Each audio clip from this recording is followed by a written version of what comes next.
नमस्कार. आज आपण शीरखुर्मा रेसिपी बघणार आहोत. एकदम झटपट अशी रेसिपी आहे, त्यामुळे तुम्ही पण नक्की करून पहा.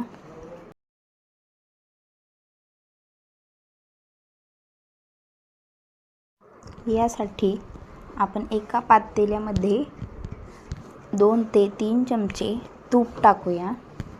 तुम्हाला पाहिजे तसं तूप तुम्ही घेऊ शकता. हे घरी बनवलेलं गावरान तूप आहे, त्यामुळे थोडंसं लालसर दिसत आहे.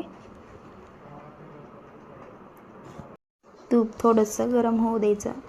तूप गरम झाल्यानंतर मी येथे सर्व ड्रायफ्रूट्स घेतलेले आहे. काजू, बदाम, मनुके, पिस्ता, अक्रोड वगैरे वगैरे घेतलेले आहे. हे सर्व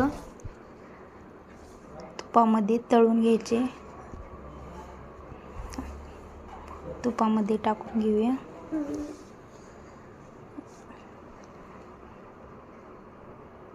याला मस्त कलर येईपर्यंत 2 मिनिट परतून घ्यायचे.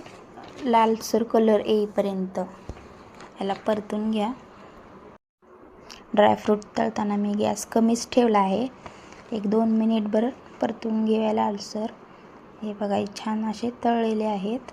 आता यामध्ये आपण दूध टाकून घेऊया. दूध तापवलेलं आहे. दूध सर्व एकत्र मिश्रण हलवून घ्या 1 मिनिटभर. हे मस्त एक मिश्रण हलवून घ्या थोडंसं. हे बघा, ह्या शेवया रेडीमेड शेवया आहेत.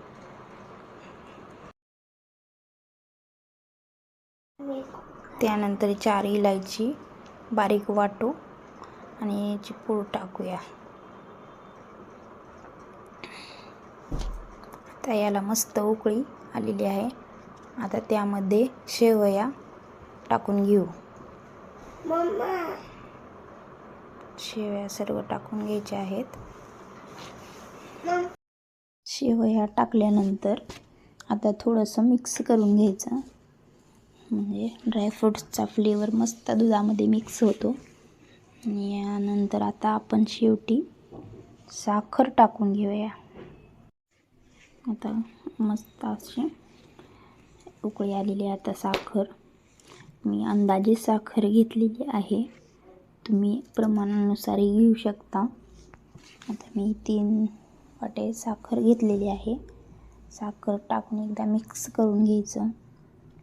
आणि मिक्स करून झाल्यानंतर 2 ते 3 मिनिट गॅस मंद आचेवर ठेवायचा आहे. 2 ते 3 मिनिटानंतर आपला शीरखुर्मा रेडी आहे. शेवया अगदी मस्त शिजलेल्या आहेत, तुम्ही बघू शकता. स्वादिष्ट असा शीरखुर्मा तयार आहे आणि कलर पण खूप मस्त आलेला आहे. तुम्ही हे नक्की करून पहा आणि व्हिडिओ आवडल्यास नक्की लाईक करा, शेअर करा, सबस्क्राईब करा. थँक्यू.